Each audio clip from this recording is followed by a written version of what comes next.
Você tem medo de errar? Hoje eu vou falar um pouquinho como superar o medo de errar, pois ele muitas vezes nos paralisa, nos impedindo de quê? De avançar e de mudar completamente a nossa vida. É interessante pensar que ninguém nasce com medo de errar. Esse medo ele é adquirido ao longo da nossa vida. Então, se ele é adquirido, você pode e deve se livrar dele. Mas por que é tão difícil se livrar desse medo?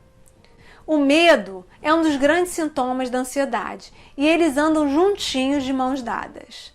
O medo, por ser um sentimento, ele gera comportamentos que paralisam a nossa vida, nos impedindo de alcançar objetivos e de conquistar os nossos sonhos. Esse sentimento é gerado por pensamentos. E que tipo de pensamentos são mais comuns nas pessoas que têm esse sentimento recorrente de medo de errar? São aqueles pensamentos: e se der errado? E se acontecer isso? E se acontecer aquilo? E se eu não conseguir?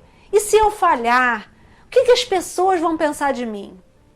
Chamamos esses pensamentos de catastróficos, pois eles estão impregnados de pensamentos negativos. E da onde vêm esses pensamentos?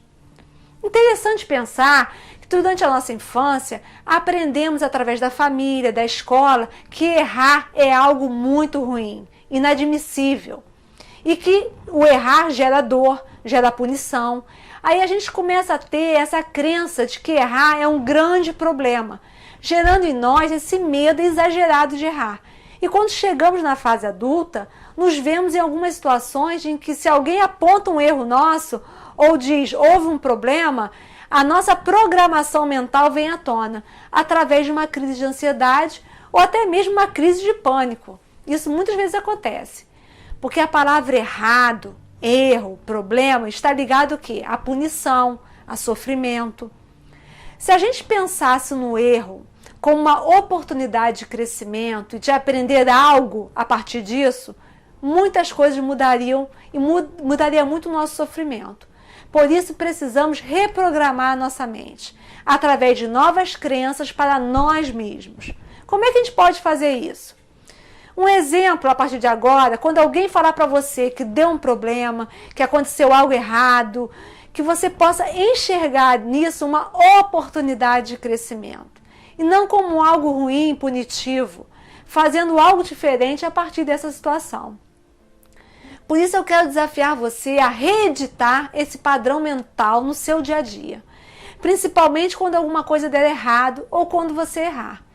Nesse momento você vai sorrir e vai dizer: ok, o que eu posso aprender com isso? E isso vai tirar o peso do medo de falhar, o peso do medo de errar. O peso desse medo de fracassar. Por quê? Por uma alegria de aprender e se desenvolver a partir dessa experiência. Tirando esse peso, você vai ter uma vida muito mais leve e feliz. Todos nós erramos, mas ficarmos paralisados no medo de errar será o nosso maior erro. Pense nisso.